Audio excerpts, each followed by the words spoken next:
गत भदौमा युवराज श्रेष्ठसँग विवाह बन्धन बाँधिएकी अभिनेत्री अरुणिमा लम्सालको अन्तत आधिकारिक रूपमै सम्बन्ध विच्छेद भएको छ। अरुणिमाले गत चैतमा अमेरिकाबाट नेपाल आएर वारिस मार्फत अदालतमा डिभोर्सको मुद्दा दर्ता गरेकी थिइन्।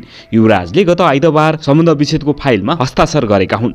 यसको पुष्टि उनी स्वयंले गरेका छन्। हालै टिकटक लाइभमा आएर उनले डिभोर्सबारे भनेका छन्, मैले वैशाख 28 गते दिनको 4:10 डिभोर्स फाइलमा हस्ताक्षर गरेको हुँ। जन्म, विवाह, मृत्यु लेखेर आएको हुन्छ। मेरो छुट्टिनु थियो, छुट्टियो, सकियो। बाँकी कुरा चाहिँ म सार्वजनिक गर्न चाहन्न।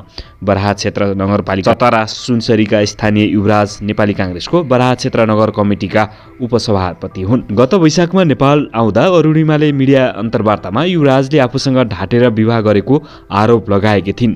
उनले भनेकी थिइन्, उहाँले ढाँट्नुको कारण मसँग विवाह गरेर अमेरिका जानु थियो। विवाह गर्दा उहाँ झुटो बोल्नु भएको छ भन्ने थाहा भएन। पछि धेरै कुरा झुटो बोलेको थाहा पाएँ। बिहे पूर्व उहाँको बारेमा मैले बुझ्ने प्रयास गरिनँ। त्यो नै मेरो गल्ती भयो। अरुणिमाले विवाह भएको 6 महिनामै सामाजिक सञ्जालबाट युवराजसँगका सबै तस्बिरहरू हटाएर सम्बन्ध सङ्कटमा रहेको सङ्केत गरेकी थिइन्। युवराज अघि उनको विवाह अमित अर्यालसँग भएको थियो।